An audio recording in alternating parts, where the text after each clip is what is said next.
Greetings and salutations, my dear audience. This is Joe St. Egg Benedictus, just coming at you live. Well, not really, pre-recorded from the Comma for Egg studio.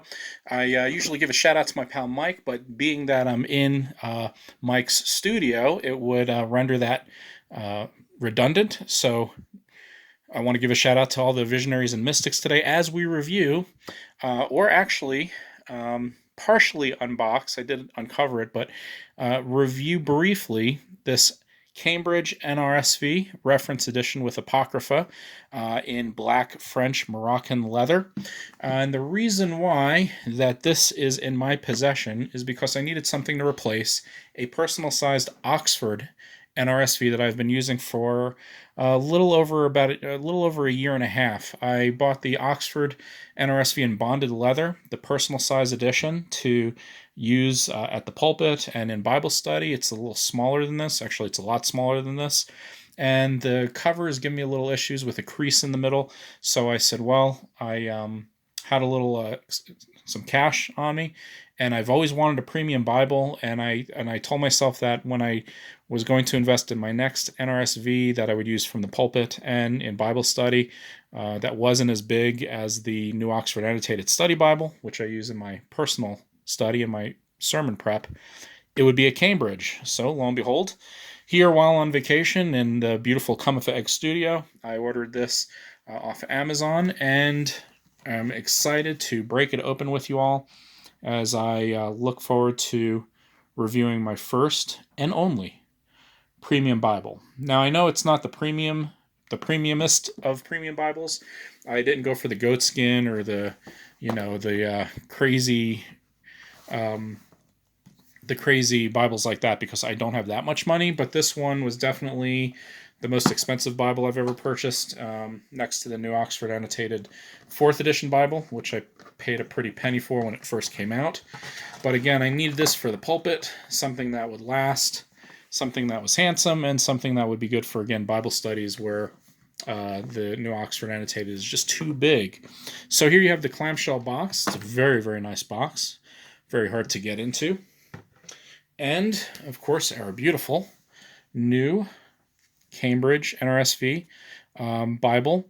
Now, the reason why I got it with the Apocrypha is because the only Cambridge NRSVs that were available without the Apocrypha were anglicized versions.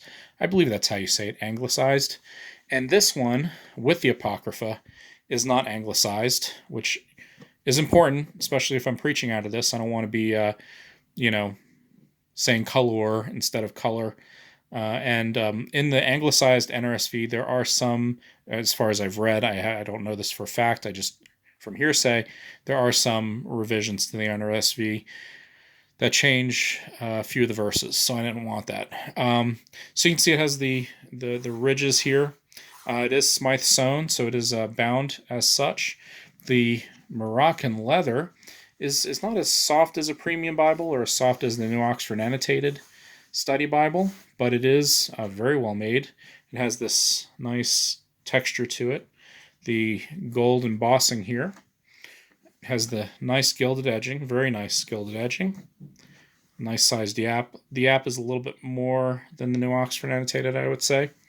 It has two ribbons, very big fat red ribbons, which again is, I'm an Oxford man, so I'm used to the thin yellow, crappy ribbons that the Oxford come with.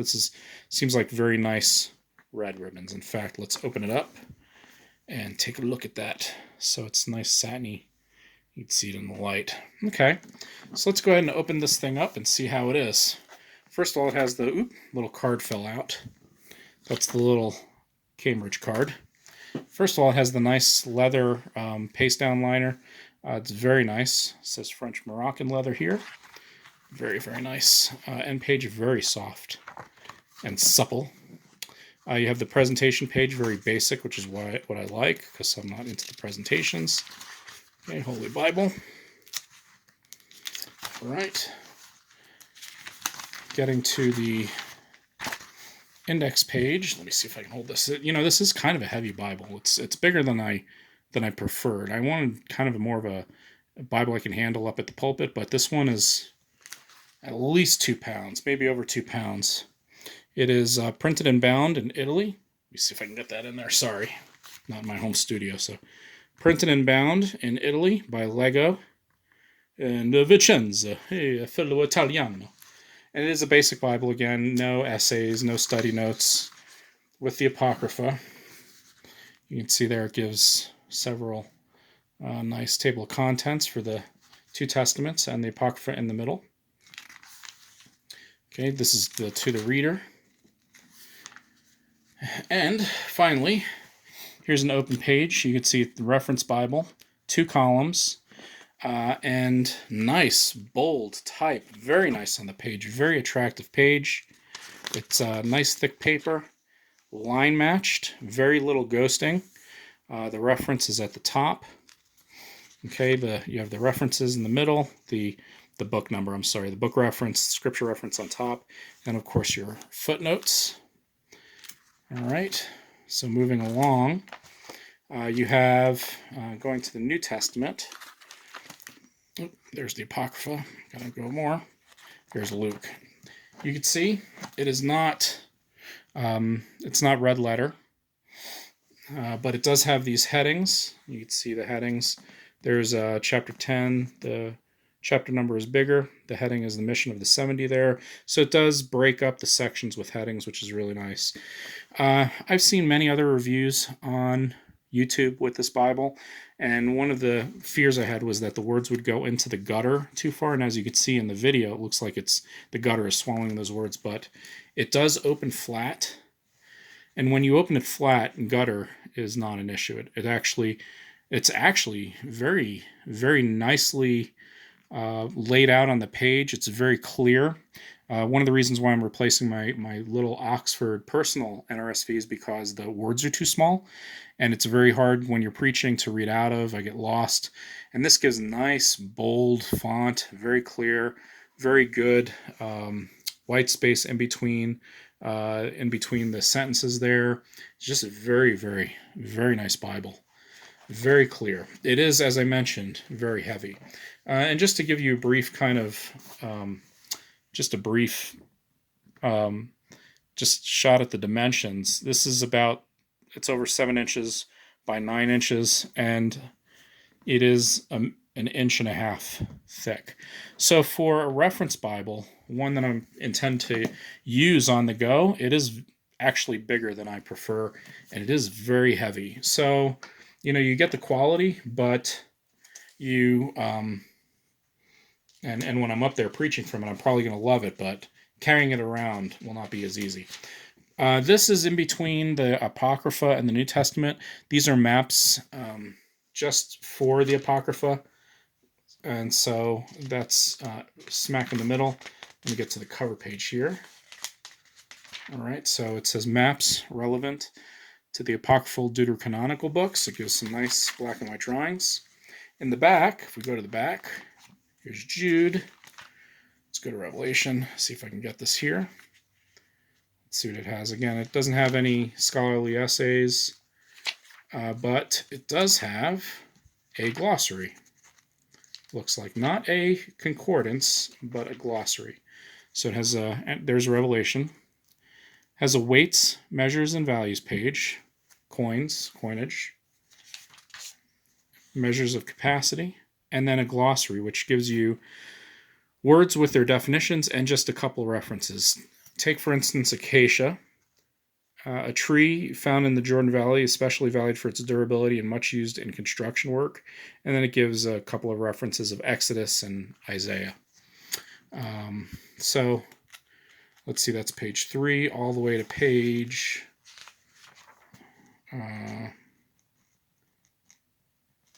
it's hard to handle this because it's not broken in, obviously. Page 67. So that's about, well, it's more than that, 68. So it's about 65 pages of glossary and references. And then we have a map. This is a map index, and it looks like it's in color, which is pretty neat. I could see there the color key. Black is for towns, cities. settlements. Red is for nations, provinces. Green is for physical land, mountains, deserts, and such. Blue is for water. Purple is for roads and routes. And orange is for Jerusalem and urban places, buildings, and areas in Jerusalem. So that is really unique to this Bible. I think it's unique as far as I know because I've never seen anything like that. I really, really like it. It has kind of an eggshell sheen to it. You can probably see it on camera. Then it has your maps at the end. Again, I've never owned a Cambridge, so assuming these are Cambridge maps. The Oxford maps are much lighter, so these are a little bit more bold. You can kind of see the sheen on them, but you can see the bold color and also the topography. So there are various empires, so may I have to look at the maps, but 15 maps looks like. That's the Paul's missionary journeys, maps of the Roman Empire, Palestine in the New Testament times. So you can see it's a really nice Bible. So again, I purchased this to kind of bring into the pulpit with me, hoping for a more durable Bible than my other Oxford personal size Bible, which I will review give a long-term review on in several weeks when I get a chance. This seems about the same size as the old Revised Standard Version Oxford Annotated Bible. So, you know, if my Oxford Annotated Revised Standard Version was a Bible that I used, a translation that I used the RSV, I would bring that because this is approximately the same size.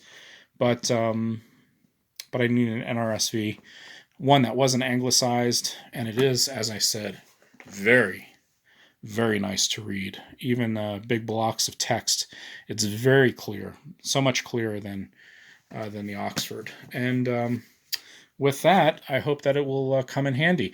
Well, I hope that you've enjoyed this unboxing and brief review with me of this beautiful Cambridge NRSV Reference Bible with Moroccan leather. I ask that you engage with us in the notes below.